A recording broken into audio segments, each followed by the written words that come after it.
Well, my name is Ryan Wiederhold. I'm with Guild Mortgage, independent mortgage company here in Richmond, Virginia. I've been in banking since 2012 and doing lending since 2015, helping clients, first-time home buyers to the experienced investor and everybody in between. So got 3 kids here locally, and it's a loud, crazy, fun house. That's awesome. All right, so let's jump right in. So a lot of people set goals at the beginning of the year to purchase a house by the end of the year. And maybe they think that's too late, but they have time. Yeah, absolutely. Right? Yeah, we can get you in. You can get you in. So what would be the first step? I mean, of course, you have time if you start now. That's the most important thing. So what are some of the first steps that people need to do besides call you? I mean, the first step is that, right? Talk to a lender, get your pre-approval in order. Also, know your credit, right? Go pull your own credit report, annualcreditreport.com. Go ahead and just check into that and just see where you are. And then talk to a real estate agent, right? Yes, so that's one of the things that I always tell my clients that are kind of unsure about their credit. Go and visit this site, guys. It's a really great site. It's www.annualcreditreport.com. So this site will allow you to check your credit once a year. It will not give you a score, but it will allow you to see what's on your credit from all 3 credit reporting agencies. Yep. So that would be the very, very first step that you need to do.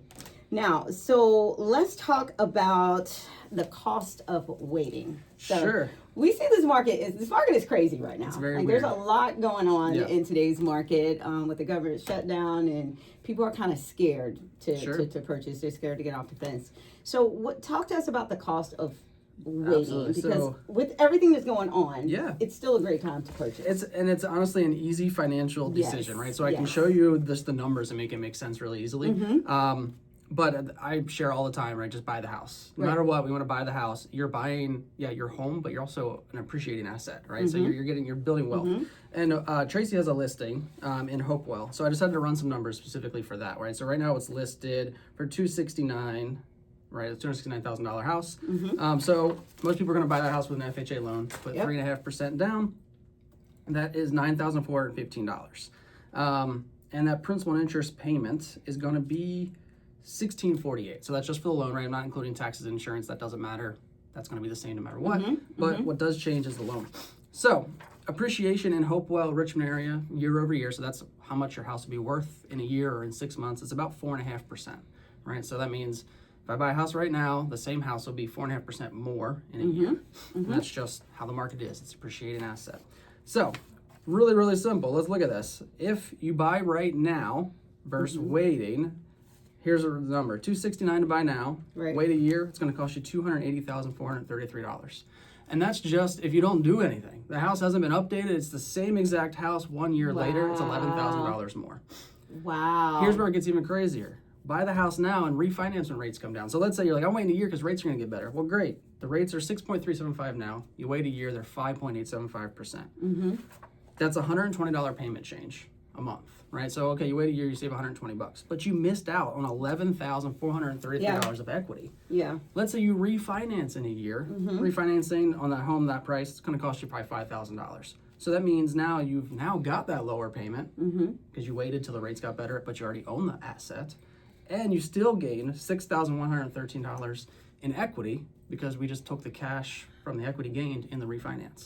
So you got the lower interest rate, you got the house, and you still have an appreciating asset where you got $6,000 of new equity in your home. And it's still going to grow in value. And it's still going to grow in value. If you wait that whole year, everything goes more expensive. Your down payment goes up because the house costs more.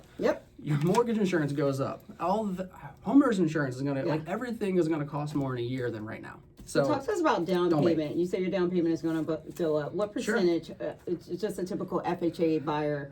What percentage? 3.5% is your typical down payment. Now we say down payment is borrower responsibility, but there's programs out there. If you're a first-time home buyer, that 3.5% can be a grant. It can be down payment assistance where you finance it in. There's lots of ways for that 3.5% to be covered, but 3.5%. So in this exact scenario, $269, 3.5% is. Let me make sure I got my rates here. $9,415. 1 year later, it's $9,915. So it's $500 more because you wanted to wait. So it's more money out of your pocket right there. That's when you look at the numbers like that. That's just crazy. And then I just also wanted to touch on when you go to refinance, I know you said that it'll cost you about $5,000 to refinance. Sure. That's not out of pocket money. No, rarely do we have to have you come to cash rate as long as your house is appreciating, right? So there's equity there. That's money for us to use. So if it's going to cost us $5,000 to refinance, we're just pulling it out of that loan amount. And so you have a slightly higher loan amount next time around, but if you were going to wait a year, it's the same loan amount you would have had if you waited a year, right? It's no difference there, but now you already have the asset and you have all the equity in the home. I love that. Now, this property that he's talking about is my listing. I need to sell it. Yeah. So if you guys know anyone that's looking Don't wait. It's going to cost you $11,000 more. 411 North 7th Avenue in Hopewell. It's super cute. It's been completely renovated top to bottom. Give me a call if you guys or know anyone who's interested in moving to Hopewell. Just thought I'd throw that in there. Yeah, absolutely. It's a cute house.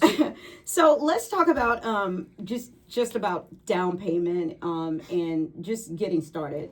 You know, just typically if someone wants to get into a home before the end of the year, they call you. What is time frame are we looking at from start to finish? They call you today. Yeah. I mean, 30 days is very realistic, right? So if you got a property in mind, 30-day closings is pretty normal in the industry, and right now it's easily done. Yeah. So I mean, it's very possible. I mean, if you start your process now, you're in before Christmas. You're in before Christmas. You guys hear that? So what makes that possible? Like, what can delay closing? What are some of the things that people need to really focus on? Like, if you were to start the process right now, you need to have your ducks in a row. Right. What are the ducks? So we get you pre-approved. The biggest thing, right, is credit. Don't change anything.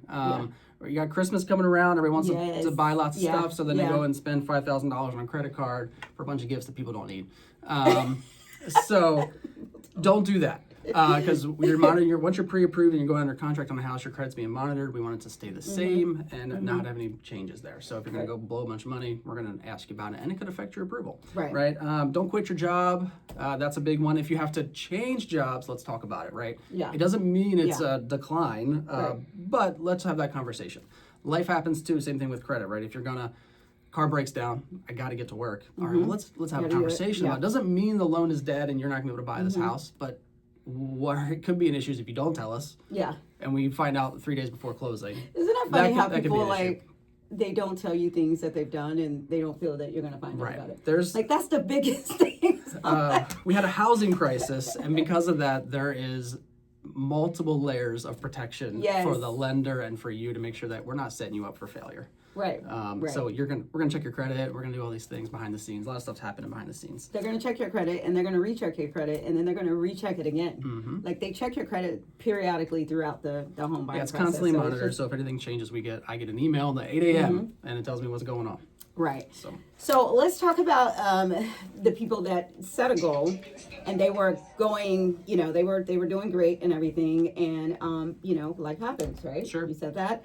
And they have a late payment. Okay. How does late payments affect?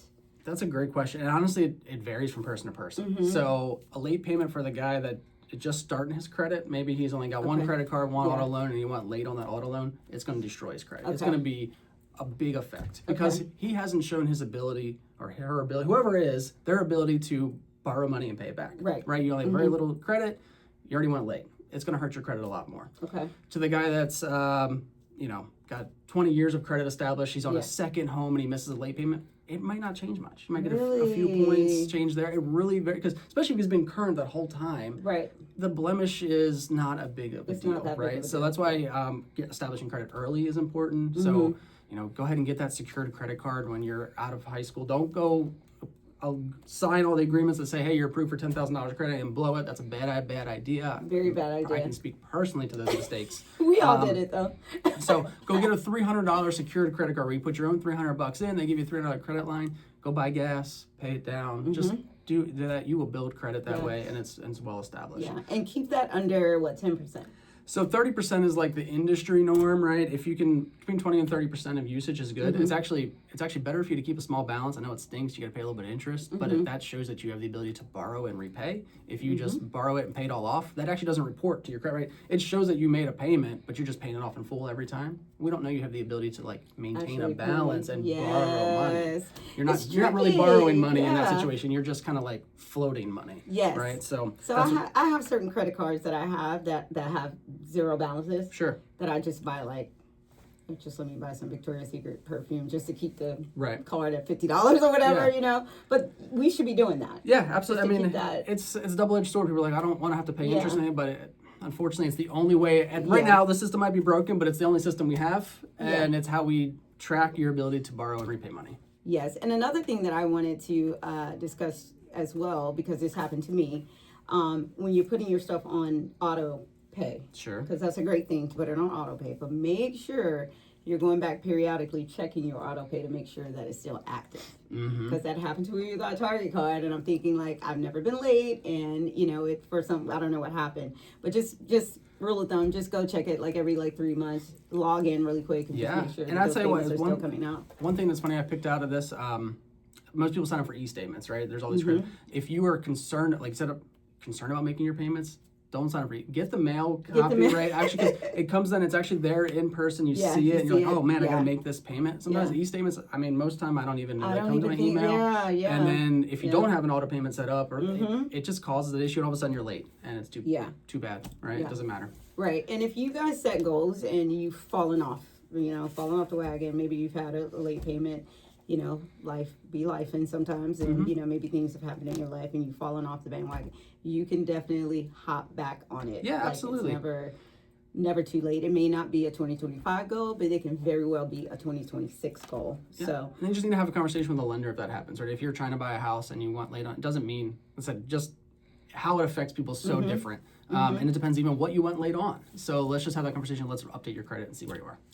And that's the first thing, because guessing and trying to maybe it's good, but to know exactly what's on your credit, and that way if you have several things that are late, or your credit is completely challenged like mine was at one point, you can start tackling things like one at a time, right? Absolutely. And getting those things done. I want to also talk about the importance of working with the importance of working with a local lender. Okay. Because I've had situations where calling a 1-800 number, and they may be great. Sure. There's some great lenders out there and everything. But I just think it helps you and the real estate agents appreciate when there is a cell phone number that we can call and contact the lender, or contact your lender. A lot of business happens on the weekend. Yeah, and some absolutely. of these 1-800 lenders or whatever, they close at 5 and they don't open until Monday morning at 9, and a lot happens on the weekend. Yeah, so, absolutely. To be able to call someone and call them on their cell phone and they answer, and you can get your questions answered is really important. Yeah. Also, as a real estate agent, when you see an offer come in and it's a local lender, we're happy. We're very happy. It makes a difference. So here, it's interesting stat. So there's 20,000 real estate agents in the Richmond area, but only about, it's a small percentage. It's 11% of those realtors actually do 90% of the business in Richmond. And it's the same thing even lender-wise, right? There's a ton of lenders, but bulk of the local lenders do a bulk of the business. Yeah. So when we submit an offer, sometimes I already know that listing agent, right? So, we're a team. Your buyer's agent and lender really should be a team in that situation. Sometimes we can structure the financing to make your offer more competitive, or maybe I have a relationship with that listing agent, where I can advocate for you, and they're like, oh, well, Ryan's deals always close, right? We've worked together for years, and he's built that reputation, right? So. And it matters. I have a deal right now that was super competitive. I was able to reach out to the listing agent who I have an established relationship with and just advocate for my borrower. And now we're under contract, right? So it makes a big difference. Just be able to call, text me. Real estate happens never 9 to 5. Right. It's like a 7 p.m. to 10 p.m. happening most of the time. So I'm always available and here to help. I tried to take a day off yesterday, and it's just how it is. It's a lifestyle, not necessarily a job. So.